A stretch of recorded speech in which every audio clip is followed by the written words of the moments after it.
warahmatullahi wabarakatuh. Perkenalkan, nama saya Reni, nomor induk mahasiswa 1906033, Universitas Negeri Makassar, Fakultas Ilmu Sosial, Program Studi Pendidikan Sosiologi.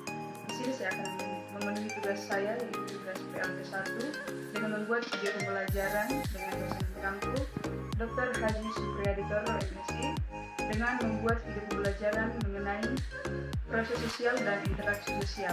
Berikut video pembelajaran saya. Selamat siang. Siang. Ya, apa kabar hari ini? Baik, luar biasa. Ya, pada saat ini kita akan melanjutkan pembelajaran kita. Namun sebelum kita masuk dalam proses belajar mengajar, kita terlebih dahulu bersyukur kepada Tuhan karena berkat penyertaan Tuhan kita boleh ada saat ini untuk kembali belajar. Mari kita satu dalam doa, kita berdoa. Kami kembali mengucap syukur kepadamu ya Tuhan di saat ini, oleh karena berkat penyertaan-Mu yang tak pernah berhenti dalam kehidupan kami. Kami mensyukuri berkat-Mu ya Tuhan. Engkau telah menghantar kami dari rumah kami hingga pada saat ini kami boleh berada di sini untuk sama-sama belajar. Tuhan berkati proses belajar mengajar kami pada saat ini agar boleh berjalan dengan baik. Ini doa kami Tuhan, dalam nama Tuhan Yesus kami berdoa. Amin. Belajar tentang sosiologi. Secara khusus kita akan mempelajari tentang proses sosial dan interaksi sosial. Sebelum kita masuk dalam pembahasan yang lebih serius ini, kita terlebih dahulu harus mengetahui apa itu sosiologi. Nah, sosiologi berasal dari dua asal kata, yaitu sosius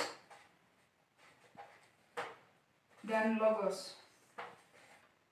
Sosius yang berarti kawan, dan logos yang berarti berbicara. Atau dapat juga dikatakan bahwa logos yang berarti ilmu.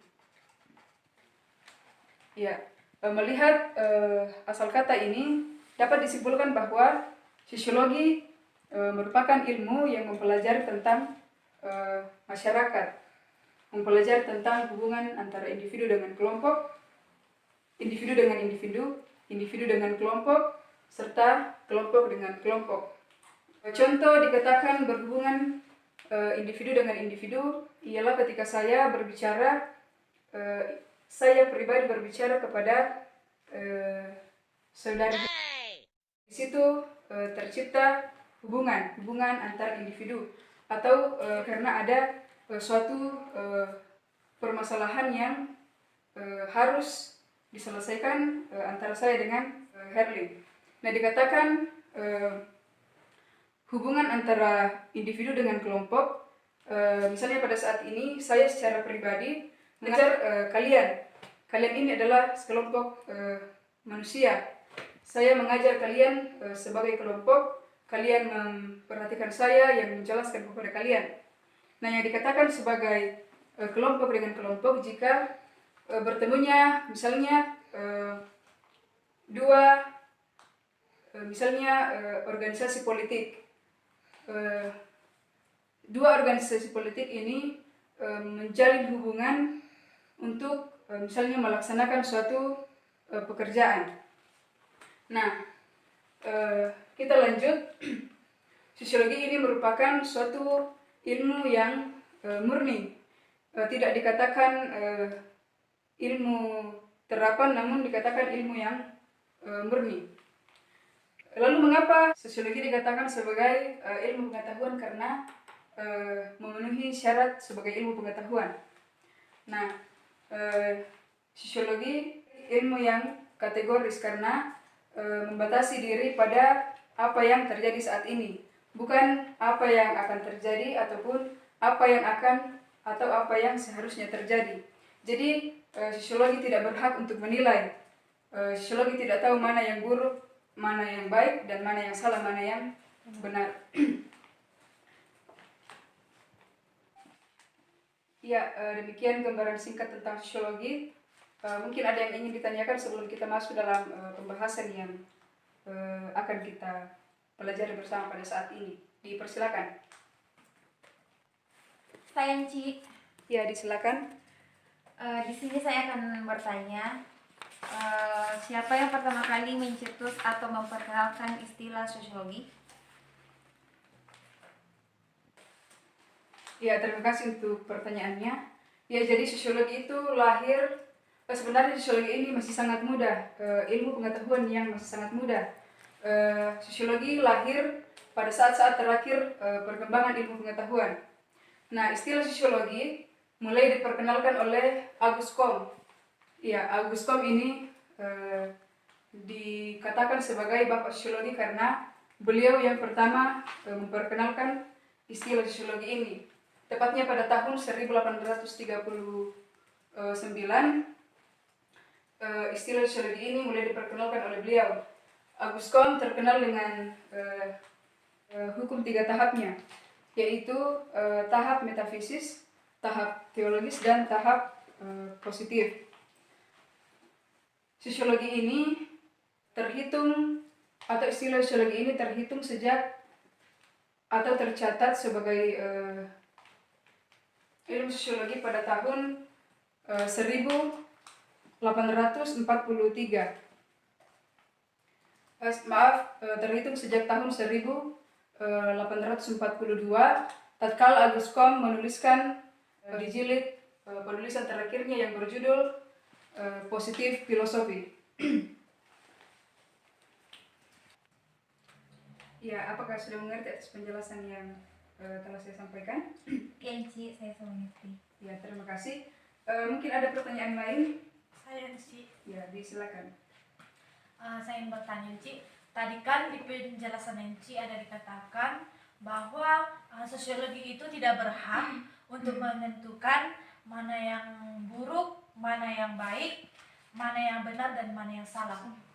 Dan yang menjadi pertanyaan saya Enci, apa alasan mengapa hal itu dikatakan bahwa sosiologi itu tidak berhak untuk menentukan hal itu?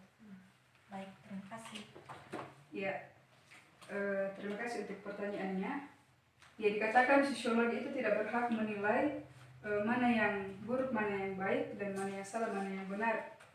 Di sini dikatakan bahwa sebagai suatu ilmu pengetahuan, sosiologi membatasi diri terhadap persoalan penilaian.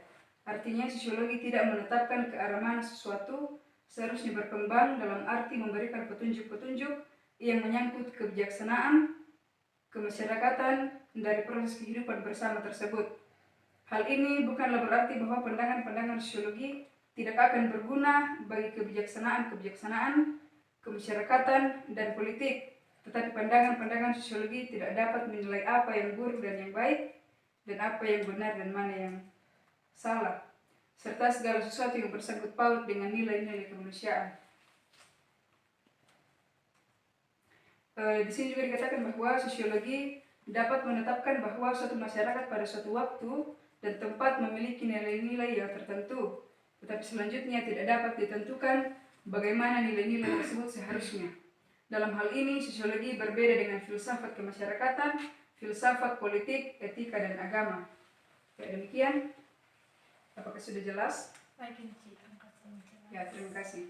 Ya, sekarang kita akan masuk dalam pembahasan kita, yaitu interaksi sosial, proses sosial dan interaksi sosial. Pertama-tama kita akan membahas tentang proses sosial.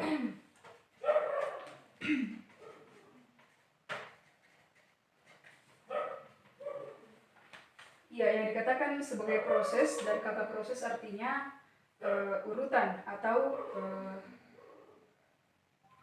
tindakan yang dilakukan. Ya, proses sosial ini adalah cara-cara berhubungan yang dapat dilihat apabila para individu dan kelompok-kelompok saling bertemu dan menentukan sistem serta bentuk hubungan tersebut. Apa yang akan terjadi apabila perubahan yang menyebabkan goyahnya cara-cara hidup yang telah ada. Ya, jadi proses sosial ini adalah cara-cara kita mengetahui hubungan-hubungan apa yang terjadi jika misalnya individu satu bertemu dengan individu yang lain. Ya, syarat terjadinya proses sosial di sini yaitu adanya interaksi sosial. Interaksi sosial ini sebagai faktor utama dalam kehidupan sosial, atau dikatakan bahwa interaksi sosial merupakan penentu adanya aktivitas-aktivitas sosial. Interaksi sosial merupakan hubungan-hubungan sosial yang dinamis, yang menyangkut hubungan antara orang perseorangan, antara kelompok dengan kelompok. Ya, interaksi sosial faktor. Ya, jadi proses interaksi sosial itu berdasarkan atas 4 faktor atau penunjang suatu adanya interaksi sosial. Nah, faktor yang pertama yaitu sugesti. Faktor yang kedua yaitu imitasi. Faktor yang ketiga adalah identifikasi.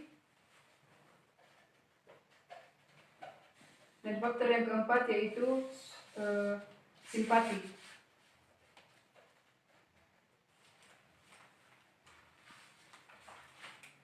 Ya, faktor sugesti merupakan suatu bentuk peniruan.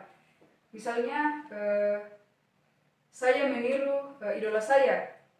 Misalnya saya mengidolakan sosok katakanlah Agnes Monica. Saya sangat menggemari beliau dan saya ingin sama persis seperti Agnes Monica. Maka saya merubah penampilan saya, merubah gaya rambut saya, merubah pakaian saya sehingga dapat menyerupai sosok yang saya idolakan tersebut. Nah, yang kedua yaitu faktor imitasi. Faktor seseorang untuk mematuhi kaidah-kaidah dan nilai-nilai yang berlaku. Namun dalam imitasi ini juga dapat memberikan dampak yang negatif bagi setiap individu. Contohnya, imitasi ini terlalu membiasakan individu dalam meniru seseorang. Misalnya saya terlalu terbiasa dalam meniru gaya berpakaian Agnes Monica sehingga daya kreativitas saya itu tidak mengalir. Artinya saya terlalu kebiasaan meniru gaya beliau sehingga saya tidak memanfaatkan pemikiran saya atau menyalurkan kreativitas saya. Nah, yang ketiga yaitu faktor identifikasi. Sebenarnya faktor identifikasi ini merupakan kecenderungan atau keinginan dalam diri seseorang untuk menjadi sama dengan idolanya. Ya, hampir sama dengan sugesti tadi. Misalnya saya sangat menyukai Agnes Monica. Saya menjiwai apa yang ia lakukan. Pemikiran Agnes Monica, saya berusaha untuk masuk ke dalamnya dan bisa menjiwai kepribadiannya, begitu.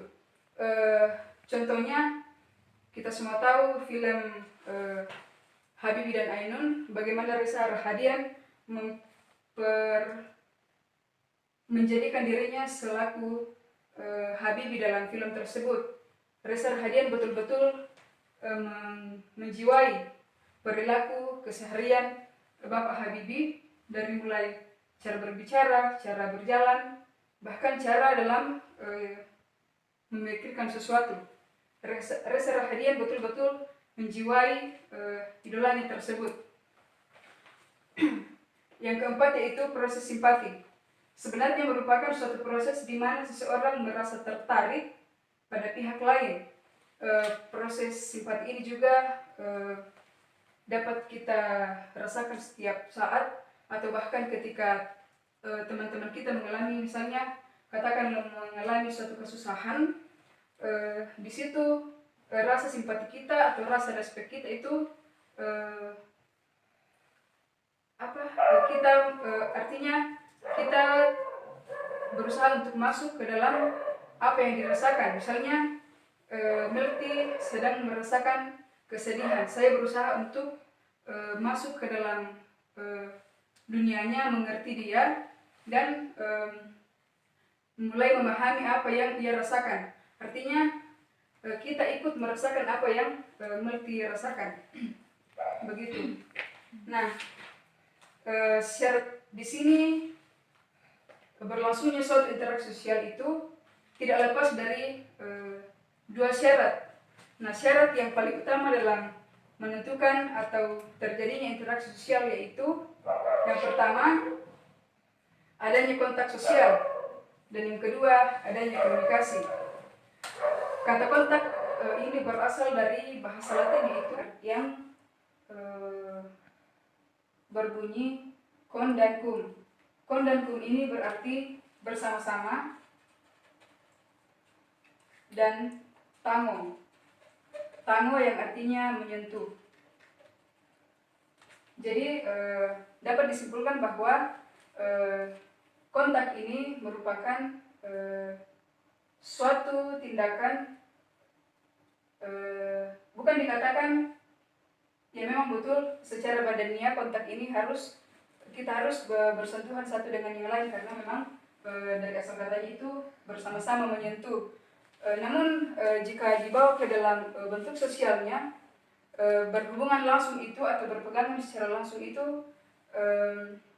bukan hanya disebut interaksi atau kontak, namun bisa juga dikatakan interaksi jika kita tidak berhubungan badania atau melalui suatu perantara atau misalnya telepon atau radio. Nah, kontak sosial dapat berlangsung dalam 3 bentuk. Bentuk yang pertama antara orang perseorangan. Bentuk yang kedua antara orang perseorangan dengan suatu kelompok manusia dan sebaliknya. Dan yang ketiga antara suatu kelompok manusia dengan kelompok manusia lainnya.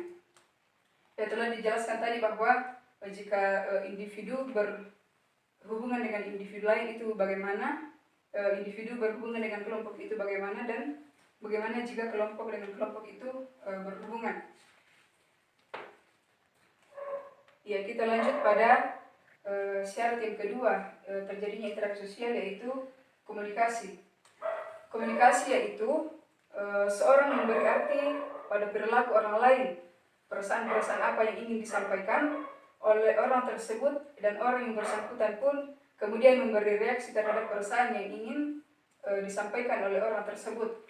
Jadi dikatakan komunikasi jika saya mengatakan atau saya mengeluarkan keinginan saya kepada seseorang dan orang yang bersangkutan tersebut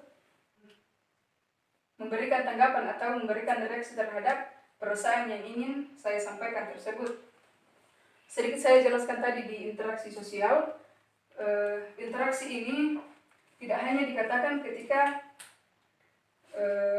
saya bertemu dengan seseorang, misalnya saya bertemu di jalan, lalu saya kemudian menjabat tangan atau berbicara kepadanya. Kontak sosial pun dalam sosiologi juga tidak membatasi interaksi tersebut pada saat kita berjabat tangan atau bahkan bertukar pemikiran. Interaksi pun juga dikatakan suatu interaksi jika misalnya saya pada saat ini atau saya duduk di sini lalu kemudian ada seseorang yang masuk dan kami sama sekali tidak melakukan suatu kontak atau berjabat tangan atau bahkan bertukar pikiran. Kami diam, entah itu mengurus urusan masing-masing, saya main HP dan orang itu terus berjalan ke sana. Namun interaksi itu sudah ada pada saat itu. Karena mengapa dikatakan sebagai interaksi? Karena orang yang masuk tadi itu bisa saja membawakan misalnya katakan orang yang masuk tadi itu akan minyak wangi yang sangat menyengat, atau bahkan dia melangkah sangat dia melangkah sangat cepat sehingga saya terganggu dengan bunyi tersebut, bunyi suara kakinya. Jadi dikatakan interaksi karena syaraf saya langsung berubah. perasaan saya pada saat itu langsung berubah karena ada orang yang masuk dengan membunyikan sepatunya dengan menggunakan minyak wangi yang sangat menyengat. Saya langsung atau syaraf saya langsung merespon akan hal itu. Entah itu saya langsung menutup hidung saya atau bahkan menutup telinga saya karena merasa terganggu dengan suara tersebut. Nah, disitulah dikatakan interaksi, meskipun tidak berjabat tangan atau berbicara sekalipun. Ya, jadi jelas dikatakan di sini syarat terjadinya suatu interaksi sosial itu ada dua, yaitu kontak dan komunikasi. Ya, kita lanjut pada bentuk-bentuk interaksi sosial. Di sini bentuk-bentuk interaksi sosial itu terdiri atas 4 bagian. Yang pertama, kerjasama atau cooperation. Yang kedua, persaingan atau competition. Yang ketiga, akomodasi atau accommodation. Dan bahkan dapat juga berbentuk pertentangan atau pertikaian atau konflik. Nah, pada pertemuan berikut kita akan membahas apa bentuk-bentuk dan apa di sini dapat dibagi-bagi menjadi proses-proses yang asosiatif dan disosiatif. Nah, pertemuan berikut kita akan membahas tentang bentuk-bentuk ini. Mengapa kerjasama masuk dalam proses asosiatif dan mengapa pertikaian itu masuk dalam proses disosiatif. Nah, saat ini kita akan menutup kelas. Namun sebelum itu, saya akan memberikan pertanyaan. Saya akan memberikan pertanyaan untuk saudara Desi. Tadi dijelaskan ada 2 syarat terbentuknya atau syarat utama terbentuknya interaksi sosial. Nah, sebutkan kedua syarat tersebut. Syarat terjadinya interaksi sosial itu ada 2, yaitu kontak sosial dan komunikasi. Nah, kontak sosial terbagi atas 3, yaitu antar individu dengan kelompok, dan antar kelompok. Yang kedua komunikasi. Ya, jadi jelas saya dikatakan bahwa ada 2 syarat terbentuknya interaksi sosial, yaitu kontak dan komunikasi.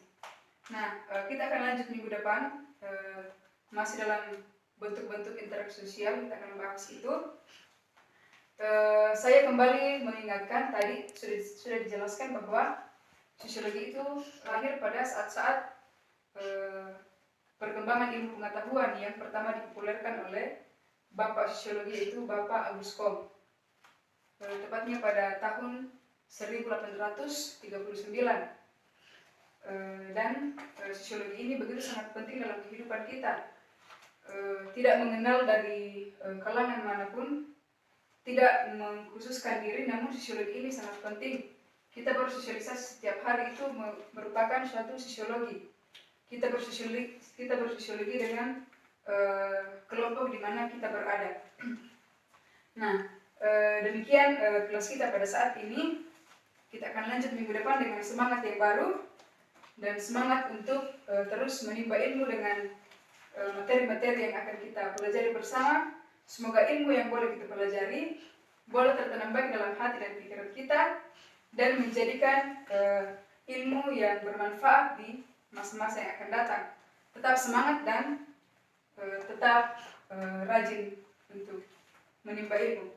Kita tutup pelajaran kita pada saat ini. Namun sebelumnya itu kita bersatu dalam doa, kita berdoa. Kami bersyukur Tuhan untuk waktu yang indah buat kami pada saat ini. Kami telah mempelajari pelajaran kami pada saat ini. Semoga apapun yang boleh kami pelajari pada saat ini boleh tertanam baik dalam pikiran kami, dan kami boleh mempergunakan ilmu ini di waktu yang akan datang, dan nama Tuhan tetap dipuji dan dipermuliakan. Lanjut kehidupan kami ya Tuhan, Tuhan akan terus menyertai kami. Ini doa kami Tuhan, dalam nama Tuhan Yesus kami berdoa. Amin. Demikian, tetap semangat. Terima kasih. Siang dan sampai jumpa. Ya, terima kasih karena telah menonton video materi pada saat ini. Mohon maaf jika ada salah-salah kata atau tindakan yang mungkin kurang berkenan di hati teman-teman sekalian.